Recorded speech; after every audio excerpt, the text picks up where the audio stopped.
All right, so try to get started with you guys here. Let me talk about the test for a little bit here. Well, first I'll just, as I told you guys, most of you who are here, some of you came in late.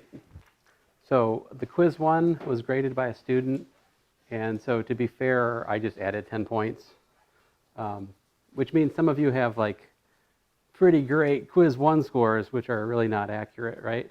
But, you know, it's a gift from me to you.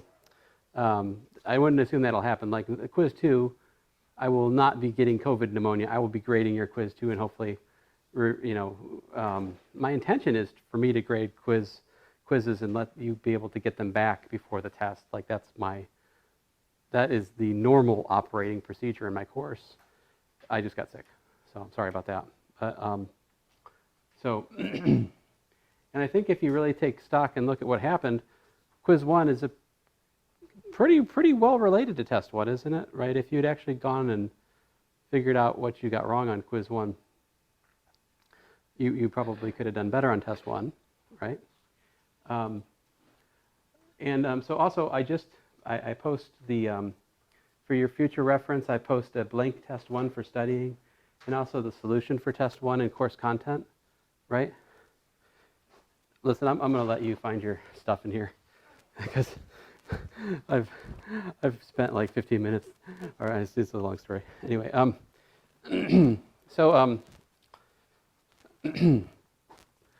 the solution is there. All right, now I'm going to go through it with you guys.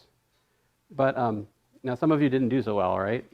There are a few scores in here perfect. People pretty much had 100% on this test. So like I know it wasn't impossible. And I would just say like my sort of knee-jerk impression from grading the class is many of you need to work like a lot more on inequalities. Your understanding of inequalities and like interval notation, very shaky. That's something you want to fix before the final exam, all right? Now I have good news. In my course, if you improve on the final exam and do better, all right, than you did on test 1, I will replace test 1 score with the final exam score. So if you completely bomb this test, it doesn't mean that you can't survive. What matters to me in my courses always is what students leave the course with. All right, it's your understanding leaving the course is more important to me. We all have different, starting points, and so you may or may not be to the point of understanding yet. I want you to get to the point of understanding. I want to help you do that, but ultimately it's up to you, right? But if you do take the time to figure out what went wrong and figure out how to do those kind of problems, when they reappear on the final exam, you'll get them right, you'll get credit for it, and hopefully this, bad grade will be erased essentially. All right? Does that make sense? So let me look at the solution with you guys.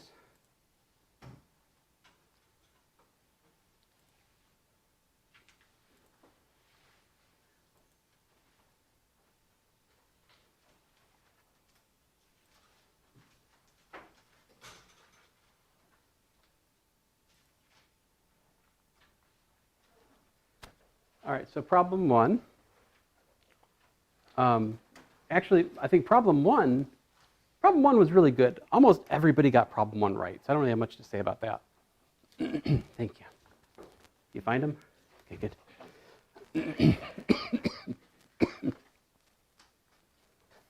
So I don't have much to say about problem 1. I mean, some people had some kind of minor misstep there, but and problem 2 went pretty well, much the same. You guys got problem 2 pretty good. I don't have much to say about that. I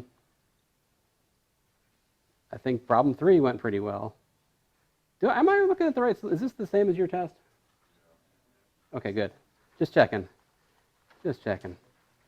Now, problem 4. Problem 4, we had problems. All right, so like a lot of you got the -1 solution. Great. But you didn't understand that when we're solving absolute value problem, we have to solve equal to 10, but we also have the separate parallel problem if equal to minus 10. So there should be two answers, and it turns out that they're 17/3 and minus 1. A lot of you got the minus 1 but missed the 17/3. So like, if you got one of these but didn't get the other, I took off 8 points. So, and then, well, there's always partial credit. I see certain numbers in certain work, and it's, I might give more partial credit or something. Problem 5. I'm sure that there are people here who got this problem right, but we're guessing. All right. Try not to guess. Try to understand what you're doing. So here we have two lines, right? So what we do is we solve for each. Y equals 10 minus x and y equals 3 minus x. To judge whether or not they're parallel or perpendicular, we have to compare slope. So the fact that both of these have slope minus 1 means that they're parallel. That's it. So lines can either be parallel, they can be perpendicular, or they can be what? Skew, right? There's also skew lines. So it's parallel, it's not perpendicular. This problem here,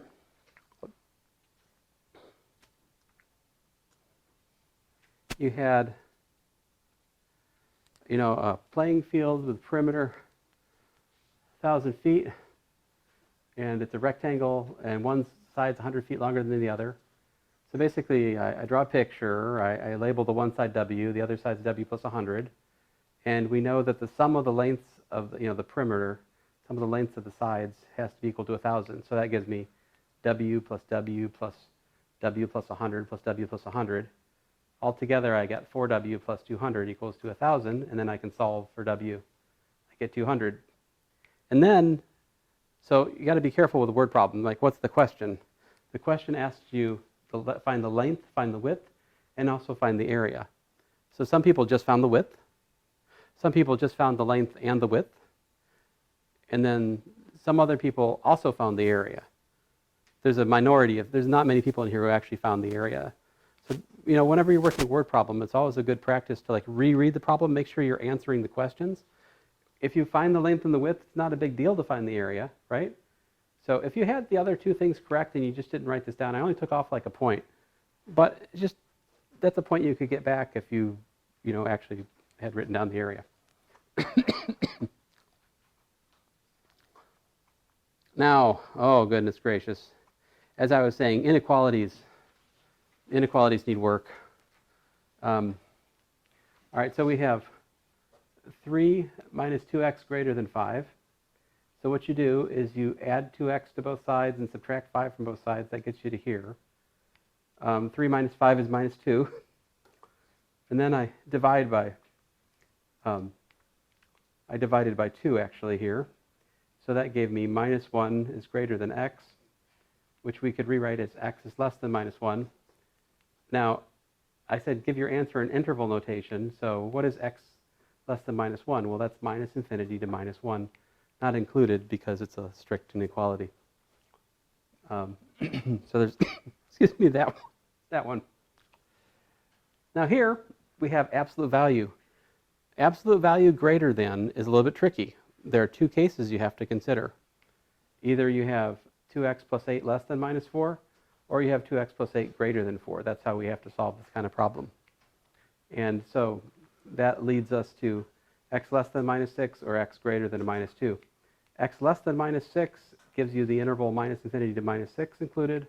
X greater than minus 2 gives you minus 2 to infinity. So there is a great diversity of wrong answers here. There is much independent and wrong thinking on this problem. I can't summarize. You need to work more of these problems until you're bored with them. Yep. Now, in contrast, here, problem 9, the one above had greater than or equal to. This one has less than. If we have absolute value less than, we can solve it. We have to solve it by putting minus 4 less than 2x plus 8 less than 4 because I got the 4 here. And then we can subtract 8 across the inequality. And then we can divide by 2, and we get to minus 6 less than x less than minus 2. In terms of an interval, that's minus 6 to minus 2 included. These problems are complementary. Notice that if you take this answer and you combine it with that answer, you get everything, right? And that makes sense because the one problem is find all x such that this expression is less than or equal to 4. And then the other problem is find all x such this expression is greater than 4. Well, the expression is either less than or equal to 4 or it's greater than or equal to 4, so the answer of both problems put together must be everything. So if you had seen that, you could have even checked your work in terms of this and that sort of being complementary. You see that? This right here is the part which is missing up here. Oh. Now, you didn't have to see any of that. You could still have gotten the problem right. You know, you could have gotten the problem completely right and been completely oblivious to the fact that problem 9 and 8 are connected, and that would have been fine. I'm just saying, I did actually throw you a bone there if you saw it, but you know, if you didn't, okay. So domain. So there's a lot of you guys need to work on this one. Many of you. So domain and range are intervals, right? And I think a lot of you had intervals. That's good. But so what is the domain? The domain of a function, it's the inputs, right? The x values which you see in the graph. So as I look at the inputs here, I see I've got one from minus 8, not included, all the way over here to 2, minus 2. And then it keeps going all the way over here to 2. So basically minus 8 all the way over to 2, there is an input, there's an x value on the graph. That's why I have minus 8 to 2 here as part of the domain. All right? What's that? Oh, okay. And then a union, see, check it out. The x values go from 4 all the way over to 8 in the graph. So that's why 4 to 8 is also, 4 to 8 is also in the domain. So I have to union those. All right? And that's it. These are all the possible x values in the given graph, and that's what the domain is. The range is all the possible y values which are attained. So which y values are attained? Well, y values start down here at minus 6, and they go certainly all the way up here to minus 8, but they also go over here to 8. So if you look at it, every y value between minus 6 all the way up to 8 is hit by some part of this graph. Right? Some of them are hit more than once. That doesn't matter. But the point here is that the range is minus 6 to 8 because those are the y values so that the graph hits. Now, if you if you want to decide whether or not, you know, in your mind's eye, whether or not a y value is actually in the range, you can just imagine like taking like a ruler and kind of like cutting it. If the ruler cuts through the graph, that's part of the range, you know. F of 0. So f of 0, well, we have to look at the graph. We have zeros here. F of 0 is minus 2. See that? That's why f of 0 is minus 2, because right there, that point, the y-intercept is minus 2 for the graph. F of 3. Well, f of 3, that's a trick question. See, 3 is between 2 and 4. See that? What's here? Nothing, right? So that means that f of 3 does not exist. It's not in the domain of the function. All right? So I gave you guys like half credit if you tried something here and you were wrong, right? But I'd like you to understand, I think this is a problem everybody can get right if you just clarify in your mind. Domain is x, range is y, and what does a point on the graph mean, right? It means, that tells you about the input and the output according to the x and the y for the function. Problem 11, we had graph, said plot the points, minus 6, 4, and 6, minus 2. You guys are pretty good at that. I have had much worse results in previous intermediate algebra. You guys actually know what the points on a graph mean. And that I mean, it's a small thing, but it's actually really important, like having that clear in your mind. And I can definitely praise you guys on that point. Almost everybody got that right. Just a minor nitpick. The line goes on and on. So like a lot of you guys just connected the dots. Minus 6, 4 to 6, minus 2. That's a line segment. But the line line is infinite. It keeps going and going. That's why if you look at your test paper, I drew a little bit of green past where you drew. That's what I was saying there. The line keeps going. Now, to find the equation of the line, we can find the slope, which is like changing y over changing x. It works out to be minus a half. Pick any points you like. You'll figure out that the slope is negative. It's negative a half.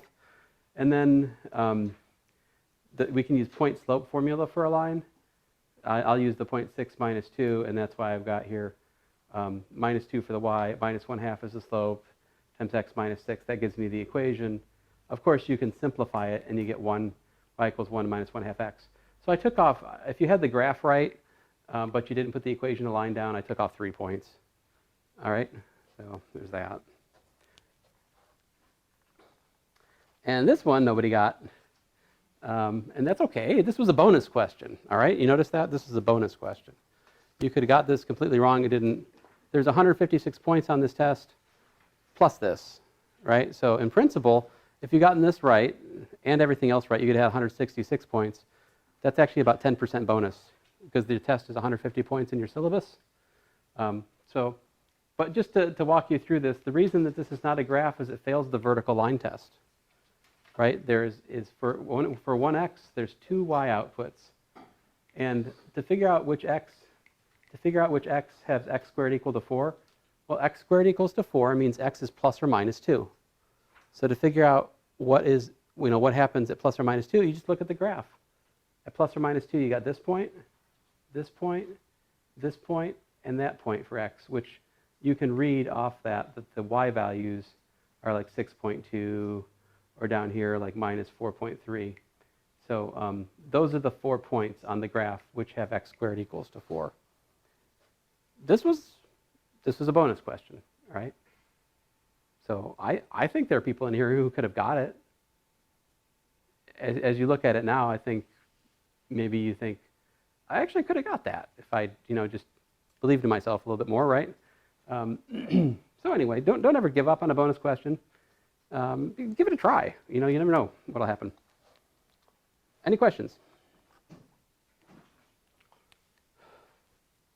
Yep. On the final, will we be able to use notes? Yeah, on the final, you're allowed a page of notes. Okay. Yeah. Oh yeah, that should be fine. I will. Don't worry, I'll make up new questions. So don't ever hope that I'm just gonna look at my page of notes and this is the answer to this problem because that's the problem you always assign. It's no, I make up new problems. I don't use test banks. I just make up my own tests. All right? Yeah. All right. Let's get on to the new stuff. Although I did ask you guys to watch a video about what I'm talking about here right now. How many of you guys actually watched the video on systems of equations and such? What's that? Oh, we didn't take the test because we had a game. You didn't take the test? No. You were supposed to take the test yesterday, though. Yeah? You told me today. I told you today? Yeah. So why didn't you take it today? Let's not talk about this here. We'll talk about it after class. We'll figure something out. All right.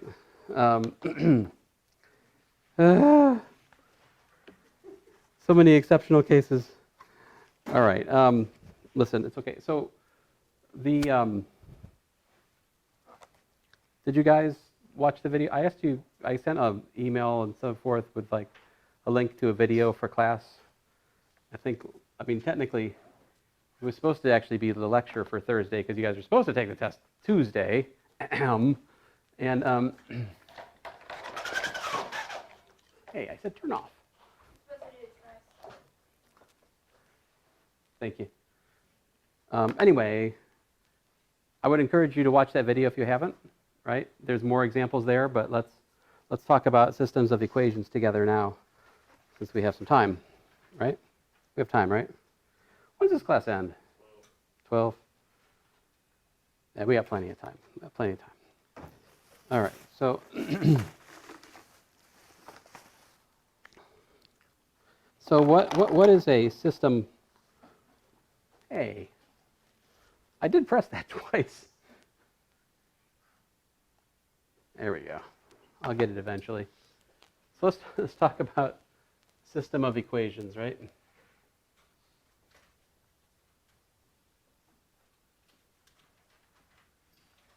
And to be clear, I'm talking about a linear system. So let's look at an example. Suppose you want to solve x plus 2y equals to 4 and say 2x minus y equals to 0. This would be an example of a system of two equations and two unknowns. All right, so this is chapter 3. So can you guys give me any advice? How should I try to solve something like this? What game can we play? Set one of your variables to 0. So you're like, let me put some words in your mouth. You're saying solve for one of the variables, right? Either solve for x or solve for y. Yeah. How about this one? I think we can solve for, which one do you guys want to do, x or y? X. So as the first equation then, x plus 2y equals to 4. That tells me that x is equal to 4 minus 2y, right? Okay, so I've solved for x in terms of y, right? And then what do I do? Plug it into the other equation, right? Substitute that into the other equation.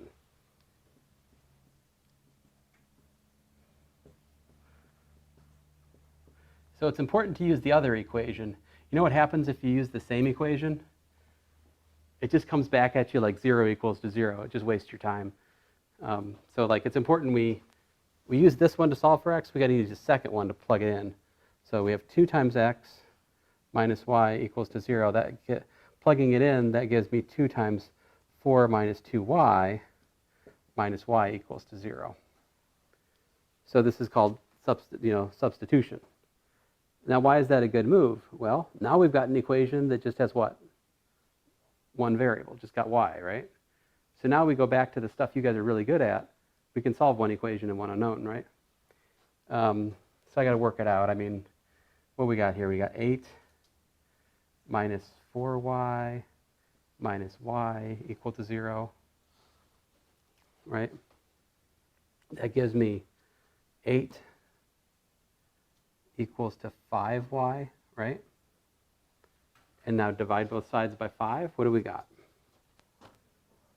Y equals to 8/5. Now, the solution to a system of equations, it's not just one number, it's a pair of numbers. We need to find x and y. All right, so what's that? Put it into y, right? Yeah, you go back to our, let me call this star here. Go back to star. And what do we got? We've got x equals to 4 minus 2 times y. But y was, we just figured out it was 8/5, right? What is that? That is, well, I guess I got to do some fractions here, don't I? How many fifths is 4? That's 20/5, right? So you got like 20 minus 16 over 5. Because 4 is 20/5, yeah? And 2 times 8 is 16. So I'm just making a common fraction there, common denominator. 20 minus 6 is what? 16 is, what's that? 4 over 5, right? 4 over 5. All right, so there it is. So thus, 4/5, 8/5 is the solution. Now, that's one way you can write the solution. So you can write it as a pair like that, all right? You can also write the answer in terms of just like x equals to 4/5, y equals to 8/5. I just put a box around that. Like that's also a completely like legitimate way of expressing the answer. All right? Does that make sense? So this thing we just did is called elimination. This is the the elimination method. You eliminate one of the variables in favor of the other, right? Let's before I talk more about how to solve these, let's just take a second to appreciate the graphical meaning of this, right? So example 1 graphically, what's going on here?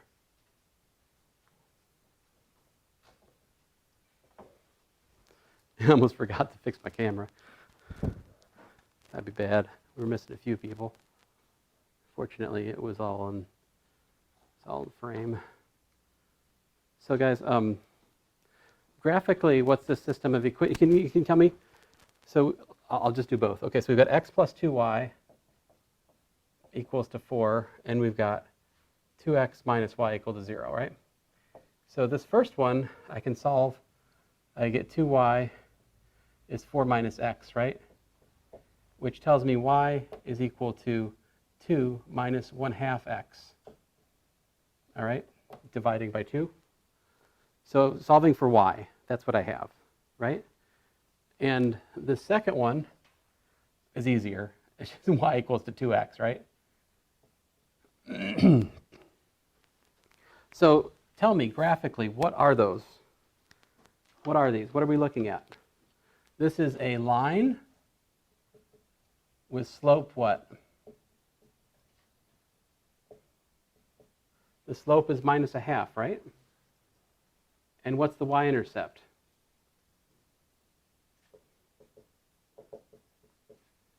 I heard a 2? 2, right? Now this one here, this is a line with what? With slope 2. And what's the y-intercept? Yeah, it's 0. 0. So we can graph these, right? We can graph these.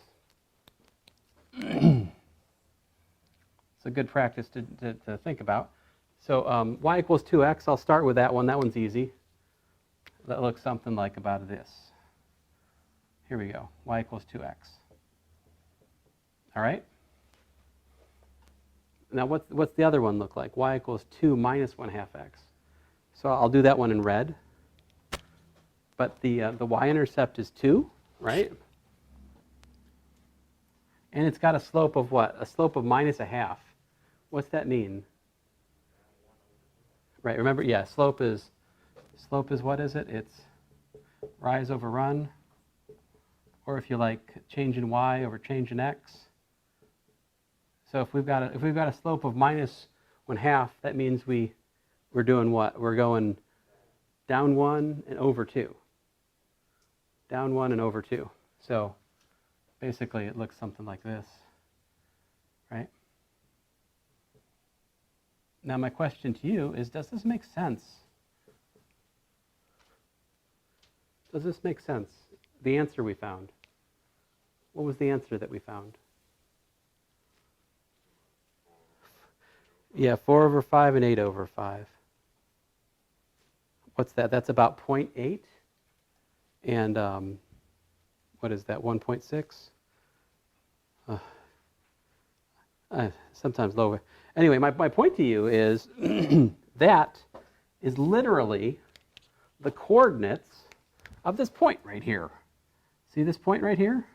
That point is quite literally 4/5, 8/5. It would be good to put that in decimals. So that's like 0.8 and what? What's 8/5 in terms of decimal? Goodness gracious, what's wrong with me? I can't. What's 3/5 in terms of decimal? It's what? 6/10? Yeah, we're talking about 1.6, I believe here.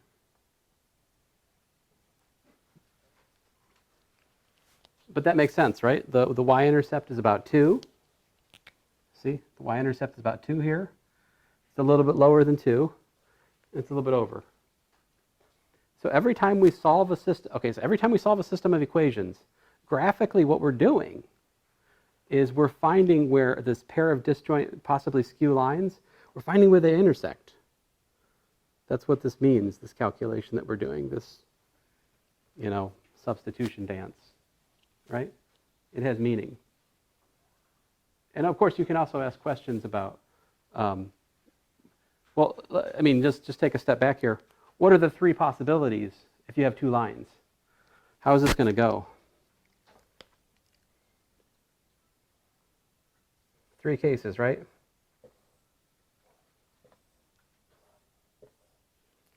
I'll draw the lines in just sort of hypothetically. So the one case, of course, is the kind of the one we just had. You've got one line with one slope, you got another line with another slope, and then there's that one point where both equations are true. You have a unique solution to the system, right? What's the other thing that could happen? You could have the situation that you have this line and you have this line, and I mean them to be parallel. Is there ever a place where both equations are true? No, right? So a problem like that, not going to have any solution. The solution set's going to be nothing, right? And then the other case, which is kind of devious, is the case where both equations are actually the same line, right? If both equations are actually the same line, then the solution will be all points on the line. There will be infinitely many solutions. These are the three things that can happen. Either you get a single solution, you get no solutions at all, or you get everything on the line as a solution, right? I'll show you the equations that make examples 2 and 3 happen here. Let me do that.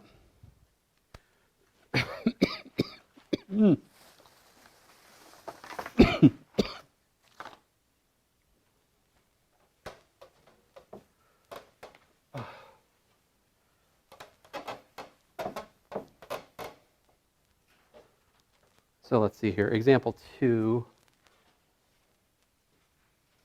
It could be something like x plus y equals to 1 and 2x plus 2y equals to 2. Oh, excuse me. I wanted to make this 0. See, so if you tried to solve this system, you're not going to... let's go through the motion. What happens when you try to solve this one? We'll solve the first one for y. Y is equal to 1 minus x, right? Then plug that into the second equation.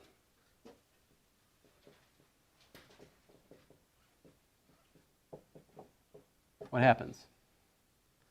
We get 2x plus 2 times what?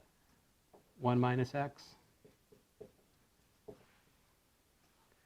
And what happens there? Well, you get 2x plus 2 minus 2x. Oh, the 2x's cancel. We've got 2 equals to 0. To quote my community college professor, this dog will not hunt. What's that? Yeah, right. That's nonsense, right? 2 cannot be equal to 0. And yet we made legitimate steps to get there. What that means then is that there is no solution to this system. Graphically, what you're looking at here, see what this is? This is y is equal to 1 minus x. This is y is equal to minus x, actually. So you're actually looking at the case like parallel lines. This is the parallel line example. No solution.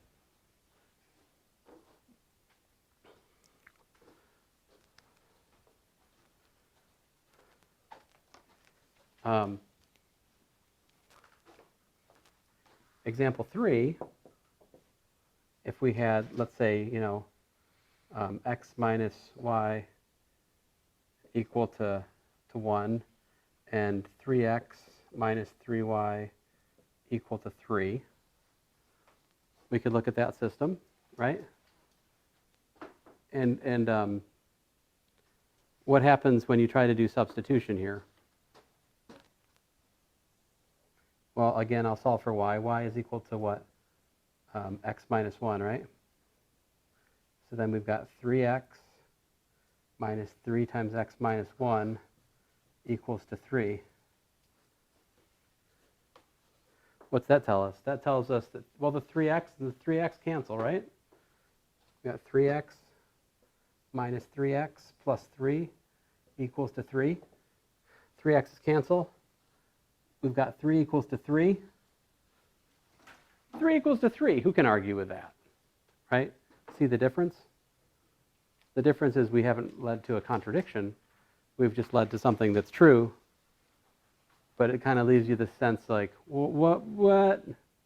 Okay, so at this point, the way to understand, at least this is the way I understand it, this kind of problem, is just to go back to the start and like look at it. So I've got y is equal to x minus 1, right? But what's this second equation? Divide by 3, what do you got? Dividing by 3 gives you x minus y equals to 1. So actually you see that this equation and this equation, they're the same equation. They just look different because I multiplied by 3. But the fact of the matter is, I've given you the same equation twice. Whenever you have the two equations are actually the same equation, that's when you get the infinite solution set. So the solution here, is equal to x comma x minus 1 such that x is a real number. The solution set is an infinite set. There's not one solution, there's like everything on the line solves it. Now, so let's get back to the mechanics here. Let's work some more problems. Any questions?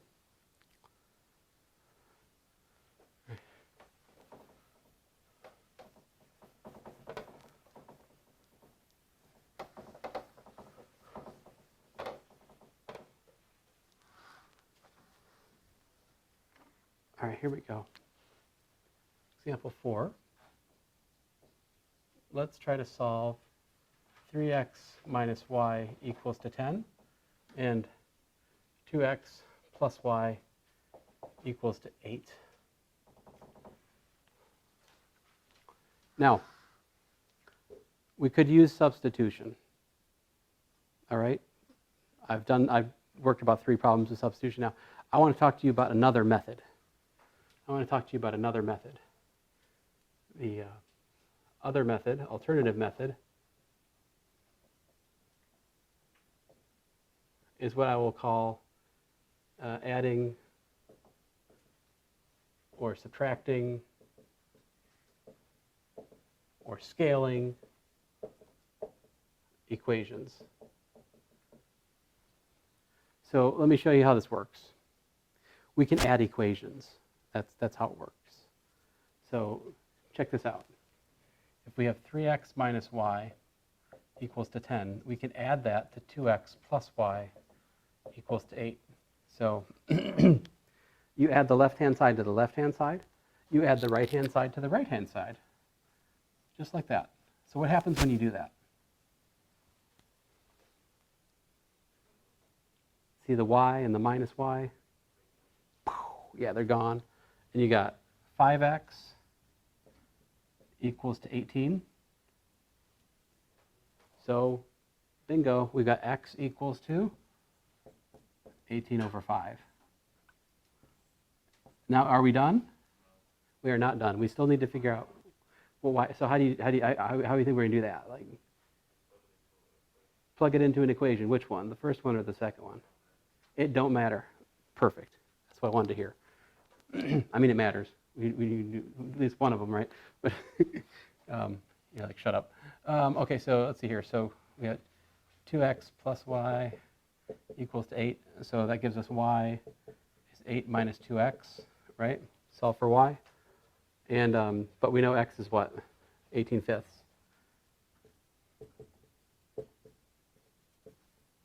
looks like we're going to have to do some fractions here.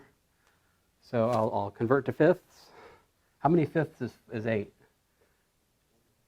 Yeah, 40. So I've got 40 minus 2 times 18 is 36, divided by 5. So what'd you get? 4/5. I believe that. So therefore, y equals to 4/5. And now we solved it. We have solved it. So this is the other strategy for solving systems of equations. Try to make them match up so you can either add or subtract them, right? Like, let's look at another example, how this kind of mechanics goes.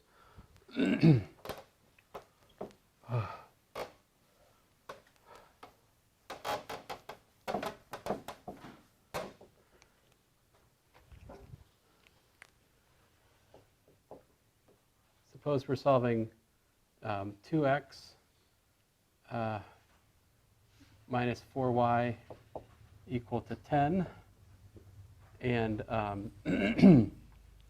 2x plus 7y equal to minus 3, right? What should we do here? Instead of adding equations, we should subtract, right? We should subtract equations this time. See, because if we do that, nice things happen. The 2x's cancel, right? And we've got minus 4y minus 7y equals to 10. It's amazing my phone hasn't gone off today. I mean, I kept getting, I'm getting calls from all over the place. I don't even know. Like, I got a call from a Alabama number yesterday, though, from like 205. And it's some old fellow, and like I picked it up because I thought, maybe somebody from church or whatever. I have no earthly idea who called me. I mean, we've been racking our brains. We cannot figure it out. But anyway, it's an extended warranty. You guys ever seen that joke? Like somebody made a big conch kind of shell and built into it like a little thing that when you pick it up and put it to your ear, it goes, "Are you interested in extending your car warranty?" Somebody like, what's that? It's like, who's fallen for this scam at this point, though? Like, I mean, I don't know. I like to I just pick it up and like let them talk to air. You don't give them a chance to? Yeah. Just don't answer. Yeah, okay, so let me finish here. Minus 11y equal to, that's 13, right? So y is equal to 13 over, minus 13 over 11. And again, we need to figure out x, so what do? Yeah, plug it back in. So we got 2x plus 7 times y, which is minus 13 over 11, equals to minus 3. I don't know. I hate fractions. I'm just going to multiply that by 11. That gives me 22x minus 7 times 13. I feel like that's 91. Equal to minus 33. So 22x equals to 91 minus 33. 91 minus 33.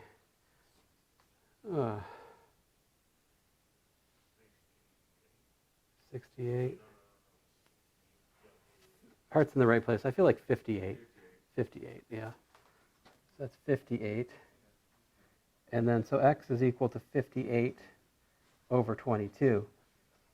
And of course, you could simplify that further, right? That's, what is that? 58 is what? 2 times 29?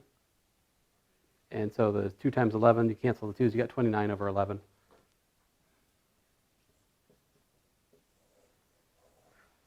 But there you go.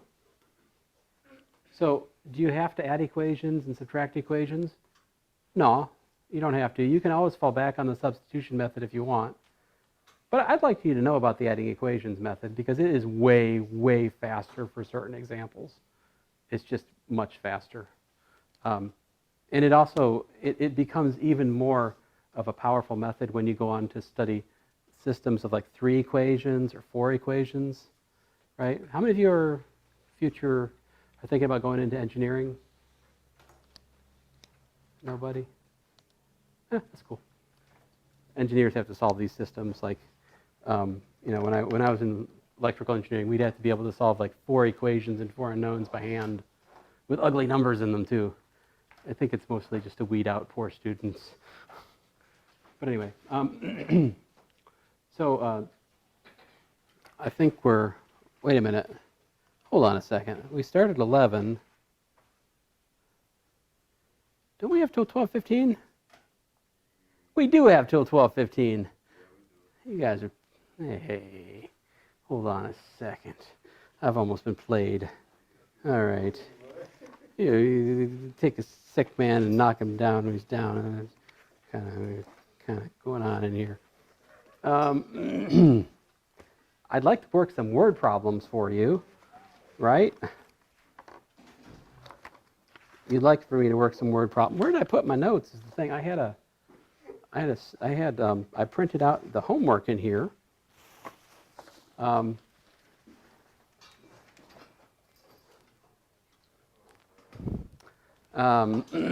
Just a second here. Let me grab my note. Do not go anywhere.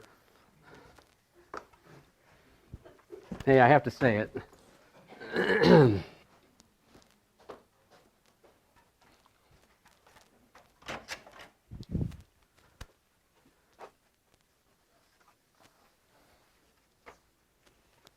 All right.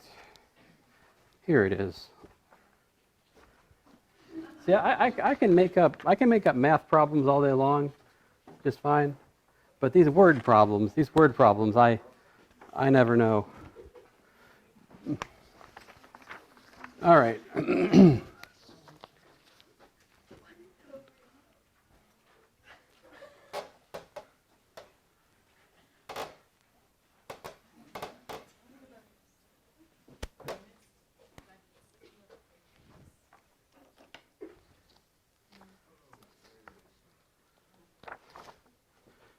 All right, so here's the problem. An office supply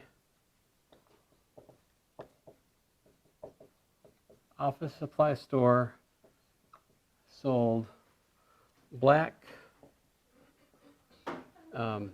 ink cartridge for $14.99. All right, and a color cartridge for $22.99. All right. Here's at the start of fall semester, a total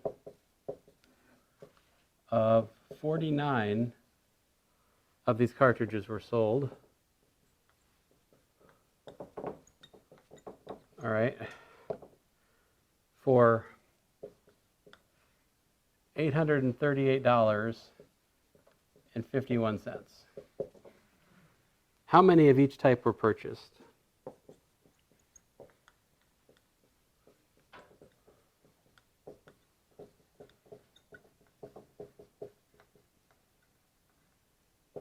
All right, so there's the problem. There's the problem.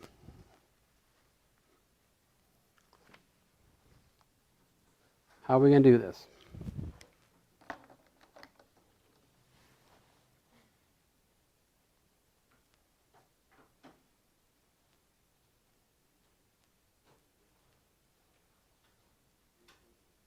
I mean, we're going to use algebra, right? I would suggest that we use letters to count for the number of black number of black cartridges and the number of color cartridges, right? So let me suggest that the number of black cartridges equals to X. So like, let's say X black cartridges, printer cartridges were sold. And let's say Y is the number of color cartridges. Right? Then what can you tell me about X and Y?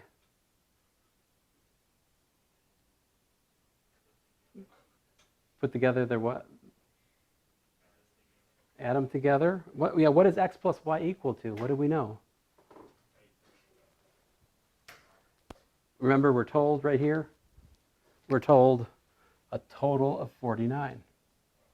So that translates into the equation x plus y equals to 49. So we know that, right? What else do we know?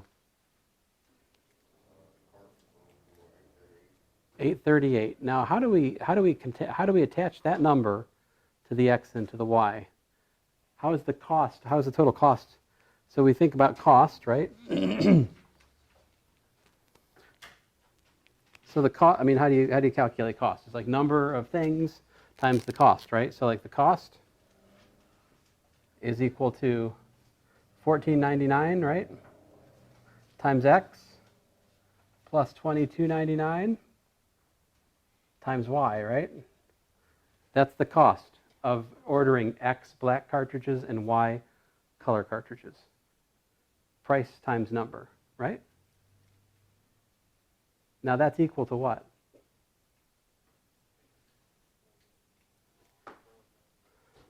Yeah, we're told that the total expenditure is $838.51, right? All right, so look what we got. We have a system of two equations and two unknowns. Now this one's kind of messy, right? Like numerically, it's a pain, but we can do it. What's that? You don't know about that? You got to believe in yourself. What's that? Get one of the variables by itself. I think that's a good. I like the first one, right? We can solve. Let's solve. We've gotten in the bad habit of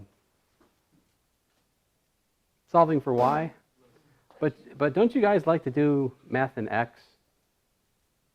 You do, right? So if you want to do math in x, you got to solve for y, right?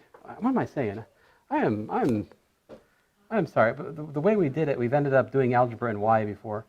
So okay, here, y, anyway, let me get the point here. Y is 49 minus x, right? Y is 49 minus x. Then we can substitute that down into here. We get 1499 x plus 2299 y, but y is what? Y is 49 minus x, right? And that's equal to 838.51. At this point, I'm going to need to find my calculator, right? So let me go grab my calculator. Sorry, guys. Poor planning on my part.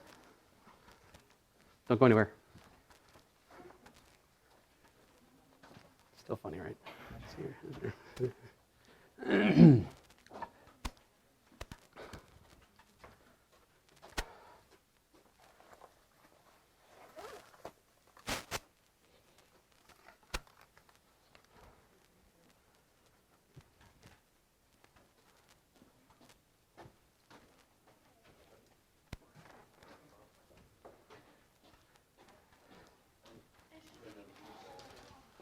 All right, so 22.99 times 49.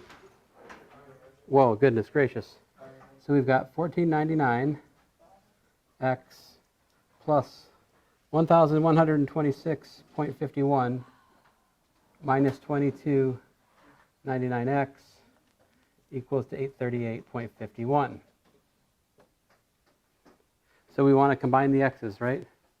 What's 14.99 minus 22.99 minus 8. So minus 8x equal to 838.51 minus 1126.51, right? What's that? 838.51 minus 1126.51. That is minus 288. All right, so what's x equal to?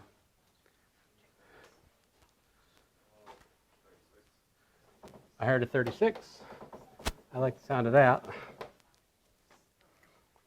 So I'll write it up here again. We got to the equation minus 8x equals to minus 288.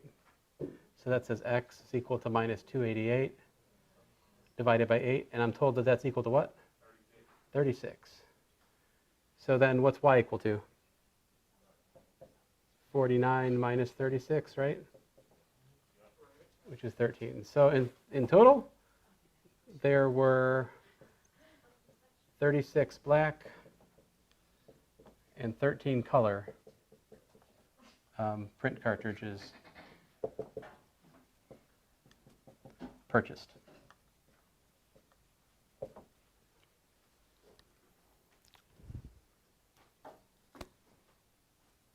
All these word problems are kind of the same.